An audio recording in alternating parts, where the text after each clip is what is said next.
찬양 감사합니다. 저희들 이 시간에 옆에 계신 분들과 한번 반갑게 인사하겠습니다. 반갑습니다. 잘 오셨습니다. 네, 다시 한번 인사하겠습니다. 예수님 안에서 사랑합니다. 이렇게 인사하겠습니다. 사랑합니다. 네. 지난 한 주 비가 참 많이 오고 바람도 많이 불었는데요. 금요일에는 막 토네이도 경보까지 떴는데 다 괜찮으셨죠? 네네, 다 괜찮아서 다행입니다. 날이 조금 풀리기는 했는데 아침에 날이 좀 풀렸다 그러니까 한 분이 아직까지는 이렇게 얘기하시니까 not yet, 아직까지. 네, 또 여름이 다 간 것 같지는 않습니다. 굉장히 습하고 불쾌지수도 높은데 전 세계가 진짜 이 기후 변화, 기상 이변으로 참 어려움을 겪고 있습니다. 여러분들이 환경과 기후 위해서도 기도해 주시고 우리 자손들에게 좋은 지구를 물려주는 것도 하나님께서 우리들에게 맡겨주신 사명이라고 생각이 됩니다. 한국에서는 입추가 지났다고 합니다. 가을인데 그죠? 입추가 이제 가을의 길목이잖아요. 시간이 얼마나 빠른지를 느끼면서 주님께서 우리들에게 허락하신 이때를 잘 선용해야 되겠다라는 생각을 하게 됩니다. 지난주에 저희들은 누가복음 강의 믿음의 여정 38번째 시간을 가졌습니다. 충만이라는 제목으로 말씀을 전했고요. 우리 주님께서 귀신을 쫓아내시는 것을 본 첫 번째 그룹에 대해서 말씀을 드렸습니다. 예수님께서 귀신의 왕인 바알세불을 힘입어 귀신을 쫓아낸다고 비난한 이 그룹에게 예수님께서는 분쟁하는 나라마다 무너진다고 말씀하시면서 자신이 이렇게 축기, 엑소시즘 하시는 것은 하나님 나라가 이미 임했다는 증거다라고 말씀하시면서 우리 주님께서는 더 강한 자로 오셔서 그렇게 하신다고 말씀하셨습니다. 강한 자로 오신 예수님은 하지만 가장 약한 방법을 통해서 십자가의 죽으심으로 자기의 강함을 드러내셨고 이러한 예수님으로 인해서 충만한 삶을 사는 사람들이 바로 예수님의 제자다라는 것을 말씀을 드렸습니다.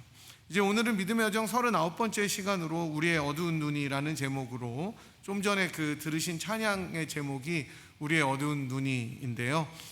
표적을 구하는 세대에 대해서 경고하시는 주님의 말씀 그리고 눈의 중요성에 대해서 살펴보려고 합니다.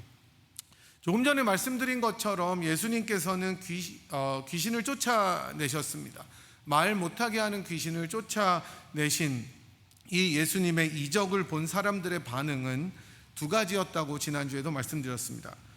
첫 번째는 귀신의 왕 바알세불을 힘입어서 쫓아냈다고 비난하는 사람이었고 이제 오늘 나오는 두 번째 그룹의 반응은 오늘 본문을 시작하는 내용으로부터 시작합니다. 두 번째 그룹은 지난주 본문이었던 16절에 나오는 사람들인데 이 이적을 보고도 예수님을 시험해서 하늘로부터 오는 또 다른 표적을 구하는 사람들이었습니다. 이 사람들에게 예수님께서는 오늘 29절부터 32절까지의 말씀으로 강력하게 경고하고 계십니다. 우리 주님께서 이 땅에서 사역하시면서 은혜와 사랑과 또 긍휼과 자비를 너무나 많이 베풀어 주신 좋으신 분이라는 사실은 우리들에게 정말 위로와 감사를 선사합니다. 불쌍한 사람들을 보시면 눈물을 지으셨던 주님, 인생의 고통에 공감하시고 마음 아파하시면서 우리가 정말로 사랑하고 잘 불렀던 찬양의 가사처럼 사랑의 눈으로 우리들을 어느 때나 바라보시고 또 인자한 귀로서 우리들에게 기울이시고 우리의 작은 신음에도 응답하시는 그렇게 좋으신 우리의 주님이신 것을 우리들이 듣고 경험하고 그런 주님을 만날 때마다 우리의 심령은 그야말로 은혜로 가득하게 되는 것을 경험하게 됩니다. 그래서 우리는 예수님을 사랑합니다. 보지 못하지만 베드로전서에 나오는 것처럼 기뻐합니다. 하지만 이렇게 인자하시고 은혜로우시고 자비로우신 우리 예수님께서는 언제 그랬냐는 듯이 정반대의 모습 역시 보여주시는 것 또한 기억해야 할 것입니다. 그것은 불신의 세대, 자기를 대적하고 하나님을 향해서 높아진 자들이나 세력들을 예수님께서 보실 때 그러하셨습니다. 완벽한 하나님이신 예수님께서는 악을 견디지 못하십니다. 죄악을 참아서 보지 못하시는 분입니다.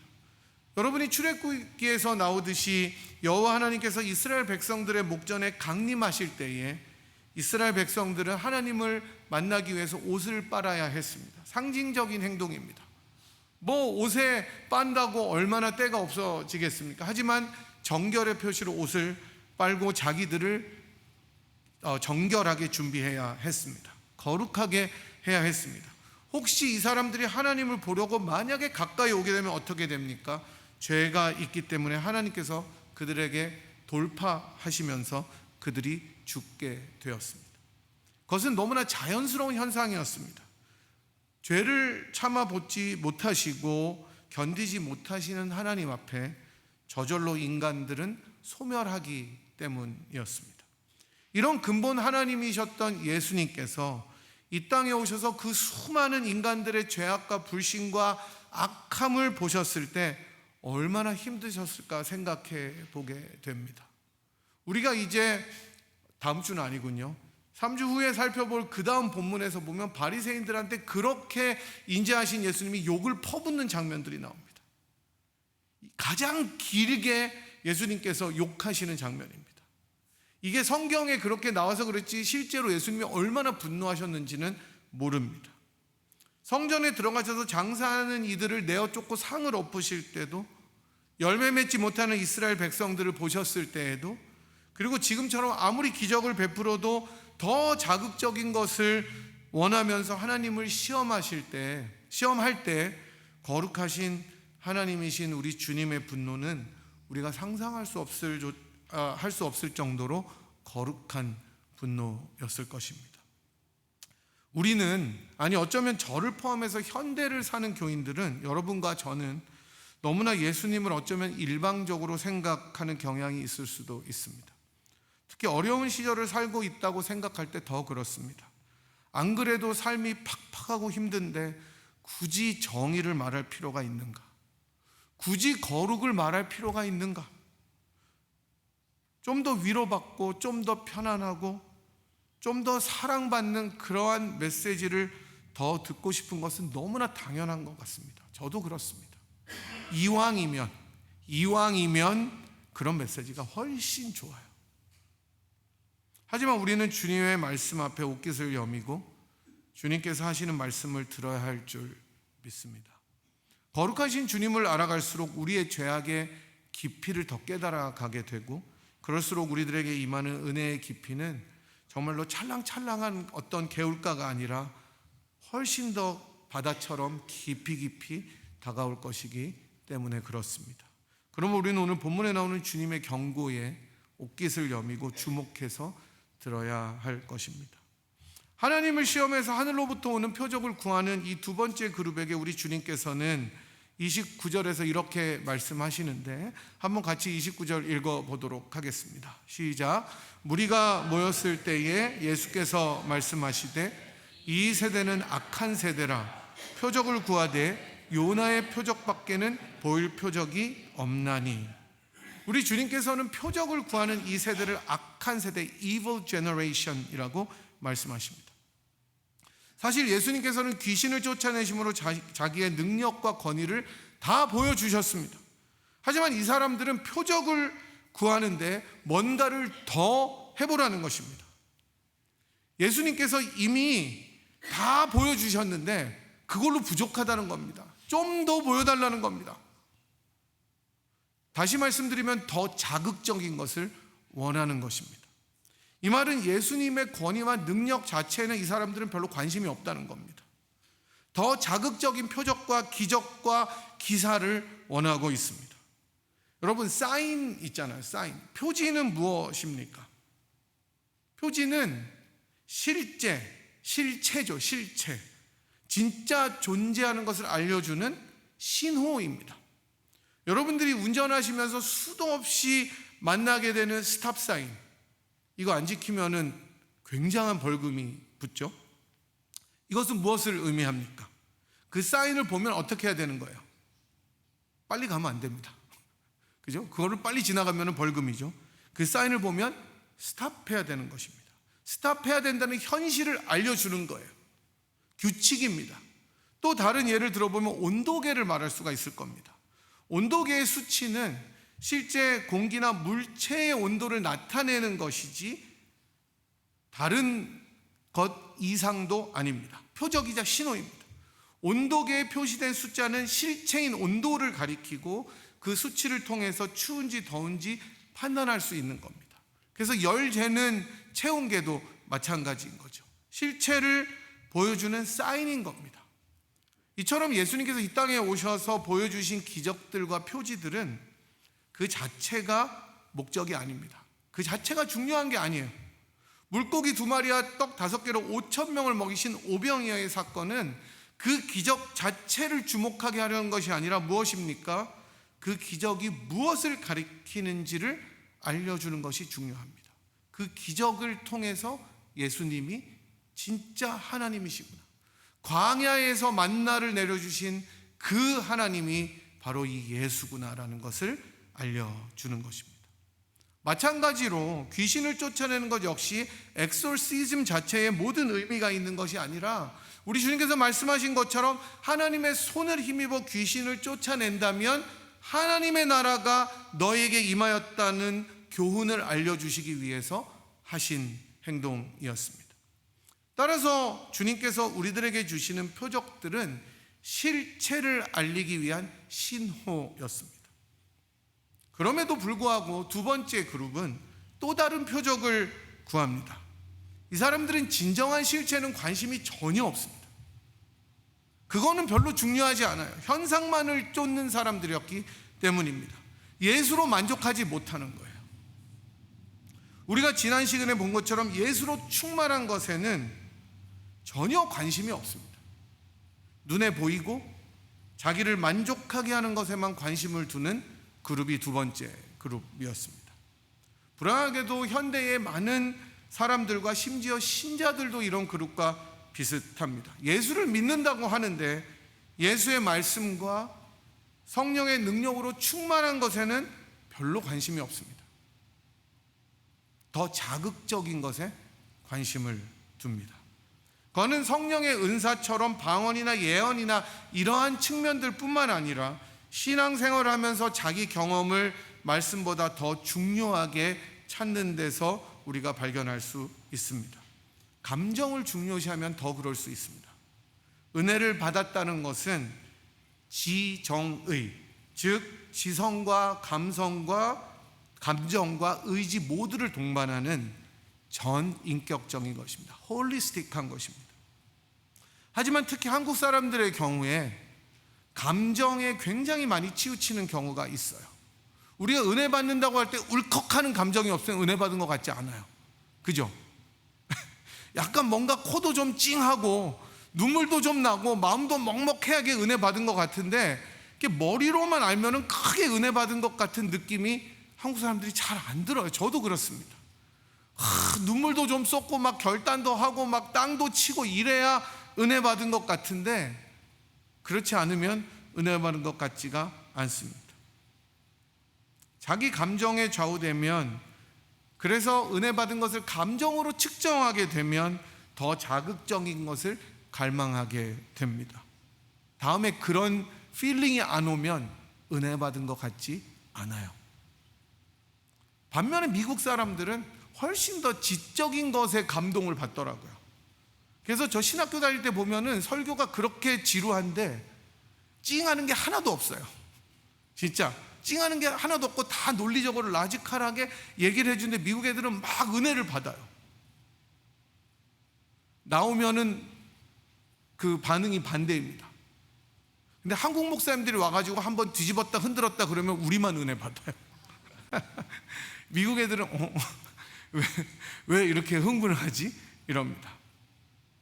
둘 다 똑같습니다. 더 자극적인 것을 갈망하게 됩니다. 따라서 자기 개인의 체험이 절대화되는 위험이 있습니다. 바른 지식과 의지와 감정이 함께 동반되어야 됩니다. 그래서 저는 여러분들이 더 말씀에 깊이 들어가고 말씀을 잘 공부하는 동시에 감정적으로도 풍성해야 된다고 도전하고 싶습니다. 너무나 감각적인 세대를 우리가 살기 때문에 보다 중요한 것은 말씀이라고 생각합니다. 그래서 말씀이 지적이면 한국 사람들의 많은 경우에 보링하다고 생각합니다. 지루하다고 생각합니다. 이게 악한 세대일 수 있다는 것입니다. 어쨌든 이러한 그룹에게 우리 주님께서는 요나의 표적 외에는 밖에는 보일 표적이 없다라고 말씀하십니다. 요나의 표적은 흔히 우리가 여러분이 잘 아시는 것처럼 부활로 해석되어져 왔습니다. 그죠? 요나가 3일 동안 물고기 배에 있었다가 나왔기 때문에 대부분 많은 사람들이 요나의 표적이라 그러면 그 물고기에서 나오는 그 3일 부활을 생각합니다. 저도 여기에 동의합니다.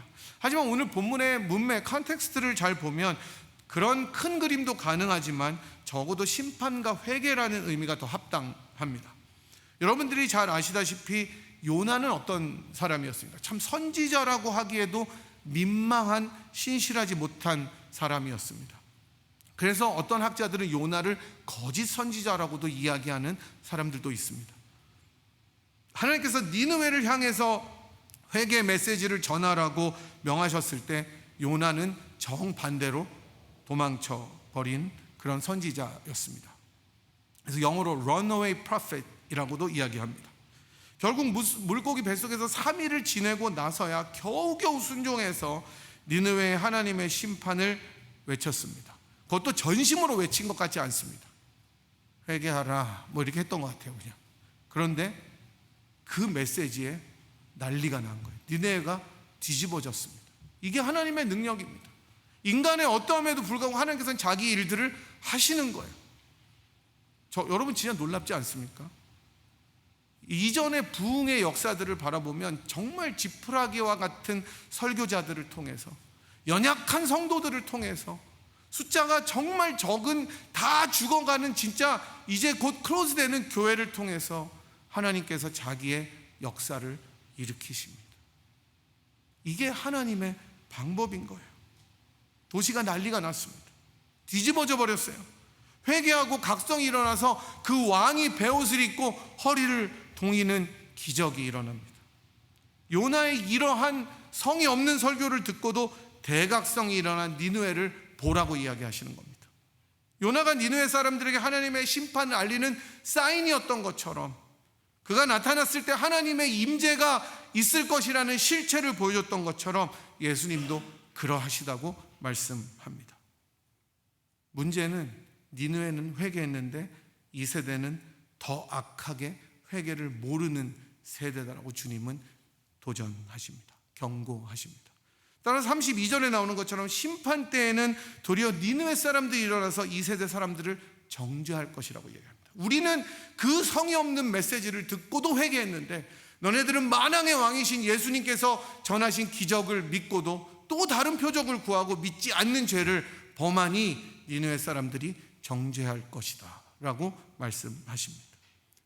이어서 나오는 남방 여왕도 마찬가지입니다. 솔로몬의 지혜를 듣기 위해서 산 넘고 물 건너 바다 건너서, 산은 없었고 물만 건넜습니다. 이방에서부터 온 남방 여왕의 모습은 지혜를 갈구하는 모습을 상징합니다.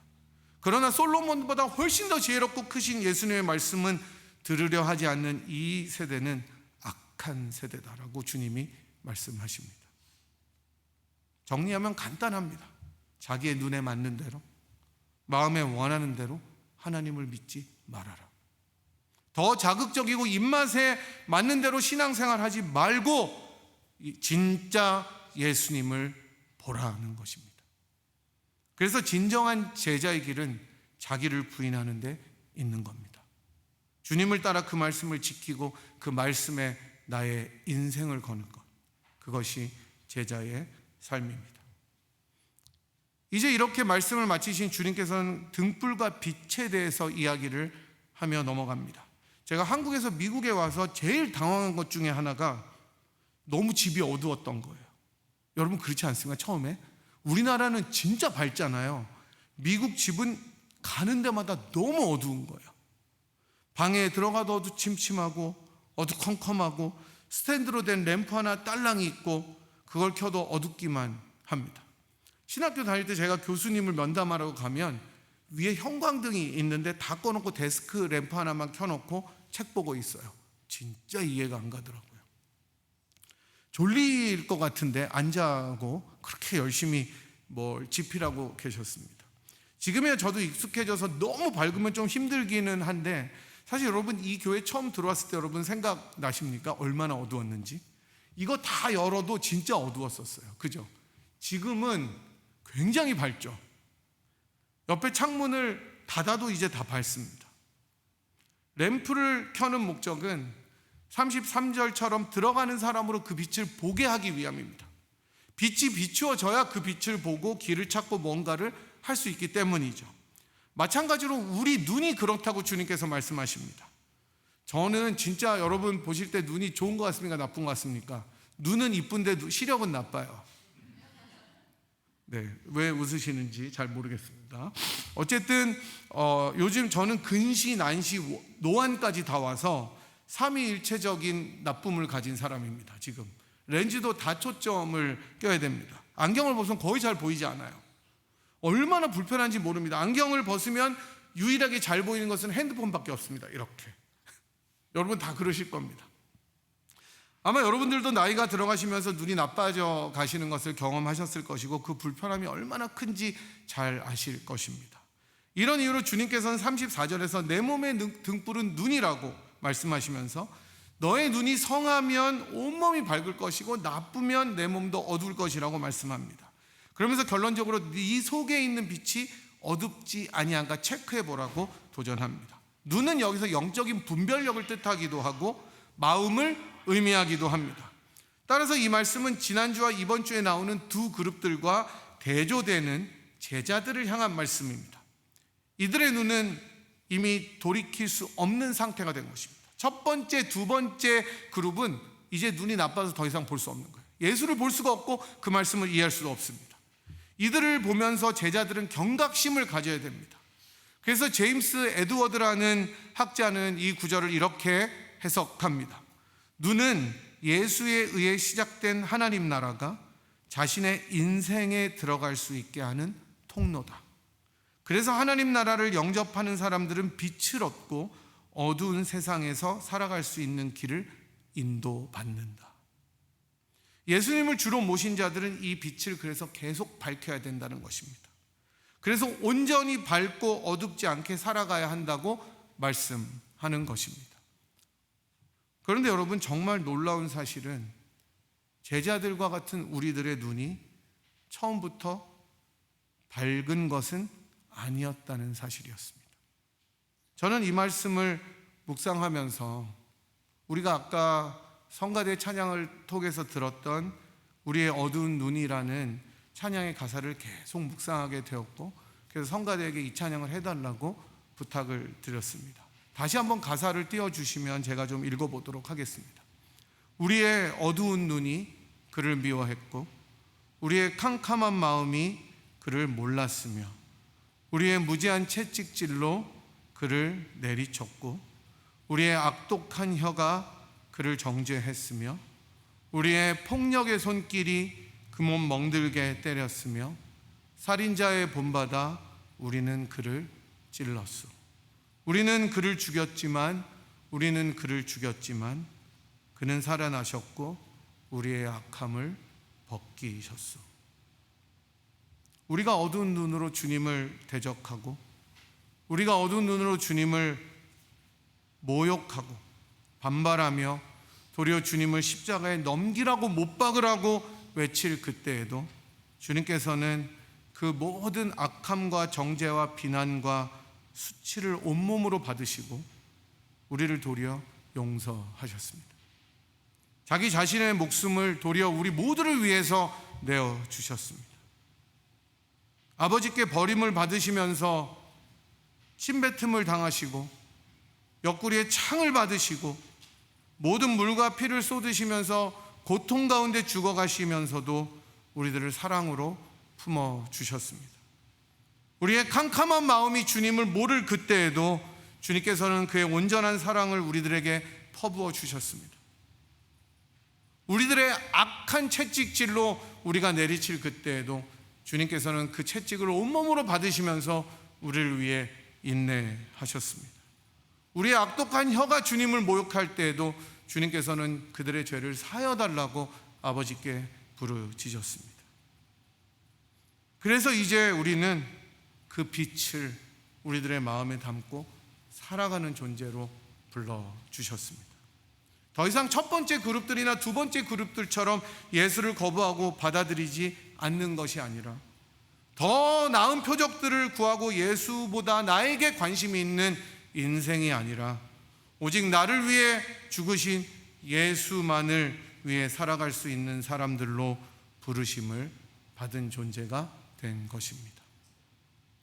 사랑하는 여러분, 여러분들에게 예수님은 누구입니까?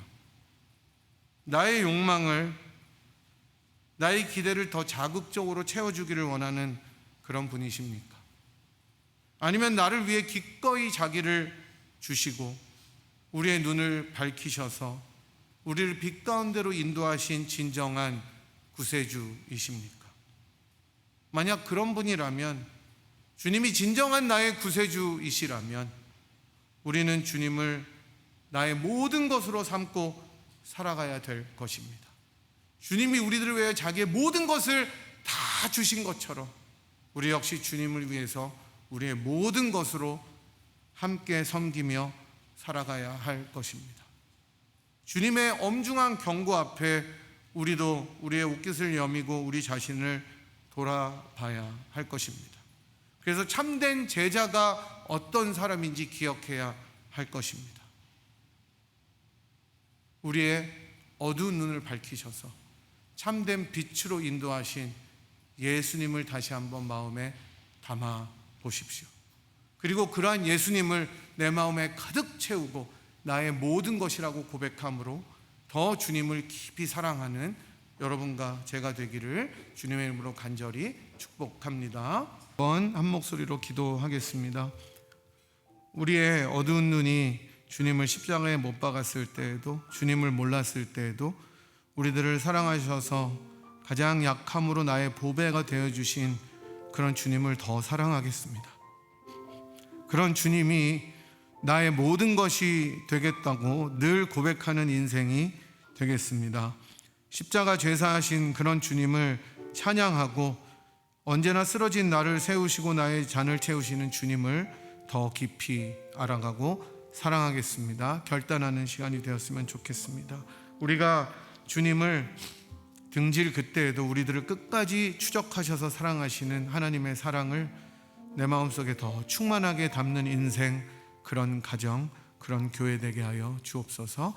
이 시간에 정말로 주님 앞에 합심하여 통성으로 주님 한번 부르고 기도하도록 하겠습니다. 하나님 아버지, 감사합니다. 우리의 눈이 어두워져서 주님을 몰랐을 그때에도, 우리들의 악독한 혀가 주님을 모욕할 그때에도, 우리들의 손이 살인자의 본받아 주님을 내리칠 그때에도 주님께서는 우리들을 끝까지 사랑하시고 구속하여 주셔서 하나님의 자녀로 삼아주시니 감사를 드립니다. 그런 예수 그리스도의 사랑 앞에, 십자가 앞에 우리들의 인생을 다시 한번 내어드리는 것을 감사를 드리며 이 믿음 변치 아니할 수 있도록 우리들의 마음을 붙잡아 주시옵소서.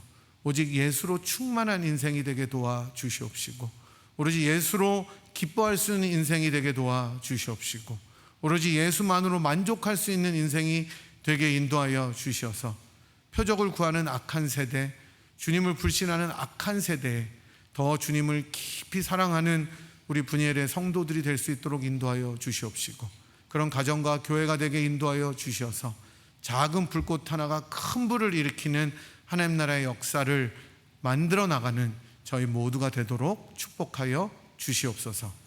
지금은 우리를 위하여 자기의 목숨을 기꺼이 내어주신 우리 구주 예수 그리스도의 무한하신 은혜와 그 아들을 아끼지 아니하시고 우리 모두를 위하여 내어주신 하나님 아버지의 극진하신 사랑하심과 성령 하나님의 위로 교통 충만하심이 이제는 우리 속에 허락하신 그 새로운 빛으로 많은 사람들을 비추며 예수 그리스도를 더욱 사랑하고 감사하고 그 앞에 헌신하기로 결단하고 돌아가는 이 자리에 함께 하신 주의 백성들 한 분 한 분 머리머리 위에와 사랑하는 분이엘 제단 위에 지금부터 영원토록 함께 하시기를 간절히 축원하옵나이다.